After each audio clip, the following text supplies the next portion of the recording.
భారతదేశానికి చెందిన ఇద్దరు వ్యక్తులు లండన్లో పాందిని రోడ్డు మీద ఉమ్మినందుకు వాళ్ళకి ఇండియన్ కరెన్సీలో 3.5 లక్షల రూపాయల జరిమానాని అక్కడి లోకల్ గవర్నమెంట్ విధించింది. ఒక్కొక్కరికి 1,391 పౌండ్లు అంటే ఇండియన్ కరెన్సీలో 1,73,000 రూపాయల చొప్పున ఇద్దరికి కలిపి 3,46,000 రూపాయల జరిమానా విధించింది.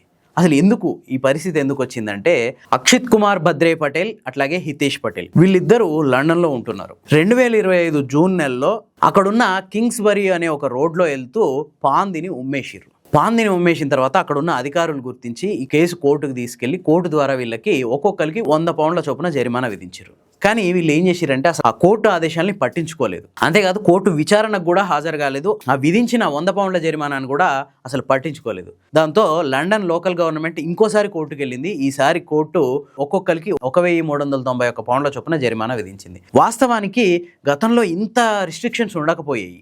అయితే ఏమవుతుందంటే లండన్లో భారతీయుల సంఖ్య బాగా పెరిగిపోయింది. ఈ పెరిగిపోయిన నేపథ్యంలో కొంత అపరిశుభ్ర వాతావరణం అంటే ఇదే పాన్లు తినడం, రోడ్ల మీద ఉమ్మేయడం, చెత్త రోడ్ల మీద వదిలేయడం, తిన్న చాక్లెట్ ర్యాపర్స్ రోడ్ల మీద వదిలేయడం మొదట్లో గవర్నమెంట్ హెచ్చరికలతో సరిపెట్టింది.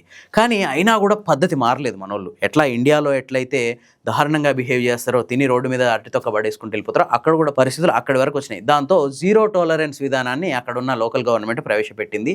ఈ నేపథ్యంలోనే ఎవరైనా అపరిశుభ్రతకి లండన్ రోడ్లని అపరిశుభ్రం చేయడానికి ప్రయత్నిస్తే వాళ్ళకి భారీగా జరిమానాలు విధిస్తుంది. అంతేకాదు ఈ పాన్ మరకలు ఇట్లాంటి పోగొట్టడానికి అక్కడున్న గవర్నమెంట్ హై ప్రెషర్ వాటర్ మెషిన్లను వాడాల్సి వస్తుందంట. దీనికోసం ఎవ్రీ ఇయర్ 30,000 పౌండ్ల రూపాయలు ఖర్చు పెట్టాల్సి వస్తుంది. ఈ నేపథ్యంలోనే ఇట్లాంటి భారీ జరిమానాలు విధిస్తున్నాయి అక్కడి కోర్టులు.